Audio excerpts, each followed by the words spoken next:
Ok. Monsieur Guy Lavogui, est-ce que votre position actuelle est liée au fait que Monsieur Dadis Camara a fait montre d'un certain mépris à votre égard? Je n'ai pas bien saisi. Vous n'avez pas compris ma question. Oui. Je veux dire votre revirement. C'est-à-dire que vous êtes passé ici il y a 8 mois, vous avez dit qu'un président de la République ne peut pas envoyer des gens au stade massacrer sa population. Moi, c'est la réponse que vous m'avez donnée ici il y a 8 mois. Aujourd'hui, vous dites que c'est sa responsabilité, il doit assumer sa responsabilité. Moi, je n'ai pas dit ça. Vous n'avez pas dit ça. D'accord. Vous n'avez pas non plus dit ici tout de suite que c'était sa responsabilité.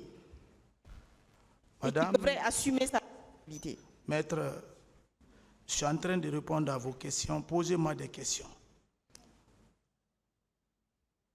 Monsieur Guy Lavogui, votre revirement est-il lié au mépris que Monsieur Dadis Camara a à votre égard? Bon, s'il y avait mépris, depuis le départ, j'allais faire ce que je suis en train de faire. Pourtant, vous avez dit dans vos déclarations. Le mépris a commencé longtemps, avant même le 28 septembre. Ce n'est pas lié à ça. Je suis un homme avant tout, hein, je réfléchis. Il y a le temps pour toutes choses. Il y a un temps pour dire la vérité.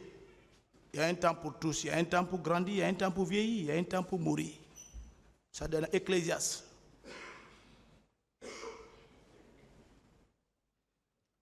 Ok, Monsieur Guy Lavogui, d'accord, on va suivre votre logique. Vous êtes allé au stade, il y avait une garde parallèle qui a commis des crimes.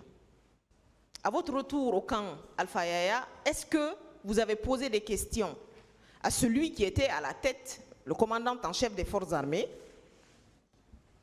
sur ce qui s'est passé? Je ne suis qu'un subordonné. Un subordonné ne peut nulle part venir demander son chef hiérarchique pour des comptes à rendre s'il n'a pas reçu un ordre concernant ce fait. C'est l'indiscipline, cela. Et je ne suis pas un soldat indiscipliné. C'est donc qu'il a envoyé, ce sont eux qui l'ont rendu compte, ce sont eux qui discutaient avec. Monsieur Guy Lavogui, il y a eu plusieurs semaines après le massacre, beaucoup de choses dites qui ont été dites dans les médias, notamment sur la responsabilité de la garde présidentielle. Et vous, vous étiez membre de la garde présidentielle. Même à ce moment-là, vous n'avez pas senti le besoin de comprendre ce qui s'était passé au stade, parce que, étant de la garde présidentielle, votre responsabilité, tôt ou tard, aurait pu être mise en cause. Ça, c'est Dieu qui le sait, mais moi, je ne suis pas responsable de la garde présidentielle, je suis qu'un subordonné. Mais vous êtes là aujourd'hui devant ce tribunal en quelle qualité? C'est le destin. Et le tribunal appréciera. D'accord. Monsieur le Président, je n'ai plus d'autres questions. Merci, Monsieur le Président. Monsieur Marcel Guy Lavogui. Monsieur Marcel. Maître. Vous avez dit à l'entame que vous demandez une protection. Est-ce que cela veut dire que vous êtes menacé ou bien vous êtes sur une pression de qui que ce soit? J'ai demandé ça, c'est le terrain qui commande le corps. C'est notre pays, j'ai demandé la protection de ma petite famille, c'est tout. Donc vous n'êtes, à ce jour, vous n'êtes pas menacé? Moi, je ne suis pas menacé. Très bien.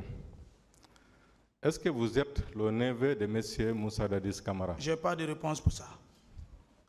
Est-ce que vous vous êtes fait passer pour le neveu de M. Moussa Dadis Camara pendant son règne? Je n'ai pas de commentaire sur ça. Très bien. Vous étiez parmi le groupe qui assurait la garde rapprochée de M. Moussa Dadis Camara, n'est-ce pas? Jusqu'aux événements du 28 septembre 2009. J'ai largement expliqué ça, maître. Dans votre procès verbal, vous avez dit que votre équipe était constituée de 120 hommes répartis en 3 groupes, que vous agissiez par rotation. Est-ce que ce groupe était dirigé par M. Toumba Diakité. Le commandant Toumba était l'aide du camp. Il est proche du président. Il a été nommé par décret. Il y avait un commandant du salon pour le service de garde. Est-ce que vous étiez l'adjoint de M. Toumba? Non. Vous étiez qui dans ce groupe? J'étais Quel était votre un garde fonction? rapproché du président Moussa Dadis Camara. Il a passé ici. Je n'ai pas reçu. Si j'avais un poste, j'allais le dire. J'avais un poste. Ce n'est pas un crime avoir un poste. Vous n'étiez pas l'adjoint de M. Toumba? Non. Non, il n'y a aucun acte qui prouve que Marcel était adjoint à telle personne. Pourtant, Dans vous étiez... l'armée, il faut, s'il n'y a pas de décret, mais il y a un ordre de service. D'accord. En tant que garde rapproché, vous receviez les ordres de qui? Je reçois les ordres de mon chef, Qui? le commandant Toumba. Est-ce que vous receviez également des ordres de M. Dadis? Le président commande le pays, il a l'ordre de tous les militaires. Donc, vous receviez les ordres du président Dadis et de M. Toumba? Je suis sous les instructions du commandant Toumba. Très bien. Si le président a besoin, il passe par son aide du camp. Votre dotation en armes et munitions était constituée de quoi? Je n'ai pas de réponse pour ça. Dans votre procès verbal, vous avez parlé d'un PMAK et d'un code 45.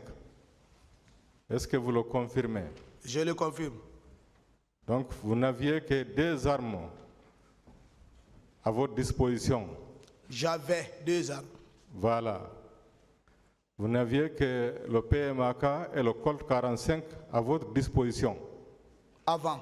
Mais pas Oui, maintenant. avant, oui. Voilà. Est-ce que jusqu'au 28 septembre, c'est les 2 armes-là que vous aviez? Oui, bon, avec une grenade. Je marche avec ça depuis longtemps, avant même l'avènement du 28 septembre. Une grenade? Ah oui, Donc ça fait 3. c'est comme vous voulez. Qui vous a doté de grenades? Qui m'a doté de grenades? Je vous ai dit que nous sommes à l'armée guinéenne. Nous sommes tout le monde s'est doté de lui-même dans les mitrailleries militaires ici. Ah. Donc vous étiez libre d'aller vous procurer des armes Mais l'armée s'est sans l'ordre révoltée de ici. votre hiérarchie? L'armée s'est révoltée ici contre le général Lansana Conté. Vous n'avez pas entendu ça? Vous étiez où? Mais les magasins ont été pillés. Un militaire ne peut pas manifester sans armes. Donc vous faites partie des gens qui ont pillé l'armurerie? Non, mais on n'a pas pillé, c'est pour nous. C'est pour nous. Oui. Vous êtes partis vous servir. On s'est servi pour le bien commun. Et votre hiérarchie était au courant que vous déteniez illégalement ces La armes? hiérarchie même s'est dotée. Non, votre hiérarchie était au courant que vous avez illégalement des armes à votre Mais possession? l'armée guinéenne même en savait que c'est même pas la hiérarchie, toute l'armée guinéenne. C'est pas une personne. Très bien. Si on veut condamner, on condamne l'armée. Monsieur Marcel, le 28 septembre, vous avez dit les événements du 28 septembre, c'est monsieur Moussa Dadis Camara et colonel Thiebro qui ont planifié et fait exécuter, n'est-ce pas? Vous maintenez? J'ai beaucoup répondu à ça, je n'ai plus de réponse pour ça. La planification a consisté à quoi, selon vous? Je ne sais pas. L'exécution? J'ai beaucoup expliqué ça, maître. Vous pouvez revenir, vous pouvez réexpliquer. Non, je n'ai plus de temps pour ça. J'ai plus de réponse pour ça.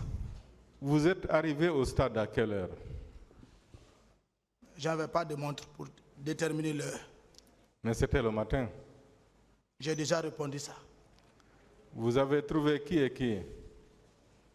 J'ai largement Parmi expliqué. vos amis garde présidentielle, Maître, j'ai qui expliqué. étaient à l'intérieur du stade lorsque vous êtes rentré? J'ai expliqué depuis lundi. Je crois que si vous n'avez pas de nouvelles questions, je vais vous répondre que j'ai répondu à ça. Donc vous étiez seul parmi la garde présidentielle? Je n'ai plus de réponse pour ça. D'accord. La garde parallèle, quand est-ce que vous avez su que le capitaine Dadis a constitué à votre dépens une garde parallèle? Maître, j'allais faire que les gens vont dire que j'ai la mauvaise foi. Ce n'est pas. J'ai répondu à tout ceci là, je crois bien. Et défini même la garde parallèle ici devant Non, vous. je n'ai pas dit la définition. J'ai dit quand est-ce vous avez compris? J'ai parlé ça et si vous n'avez pas d'autres questions, je ne peux plus lui répondre à ça. Vous ne pouvez pas. Plus qu'on parle, plus qu'on dit des bêtises. Et moi, je ne suis pas là à dire des bêtises, je suis là à dire que la vérité. Monsieur Marcel, vous étiez très fort. Vous-même, vous avez magnifié votre force à l'époque. Lorsque vous avez compris qu'il y a une garde parallèle, qu'est-ce que vous avez fait pour empêcher l'existence de cette garde parallèle? C'est le président de la République à répondre à cette question. Moi, je ne suis pas là pour anéantir le plan de quelqu'un. Non, j'observais et je m'adaptais à la situation. Donc vous avez accepté? Pas accepté, mais c'est le pouvoir. Mais vous n'avez rien fait pour empêcher? Alors que vous étiez n'avais pas fort. de possibilité pour empêcher. Est-ce que vous avez manifesté votre mécontentement ou votre désaccord? Mécontentement ou pas, je le disais la vérité des fois. J'ai dit, tu es en train de nous trahir. Mais malgré tout, vous avez continué à le servir comme avant, malgré l'existence de la garde parallèle. C'est ça la mission d'un militaire. Le militaire doit combattre jusqu'à épuisement des moyens de force. Dans ces conditions, si la garde parallèle commet des crimes, est-ce qu'on ne peut pas vous associer à ces crimes? Non, on ne peut pas m'associer parce que je ne fais pas partie de la garde parallèle. Pourquoi? Parce que vous avez accepté la situation, n'est-ce pas? Non, je ne suis pas président, ce n'est pas moi qui ai créé. Mais vous avez accepté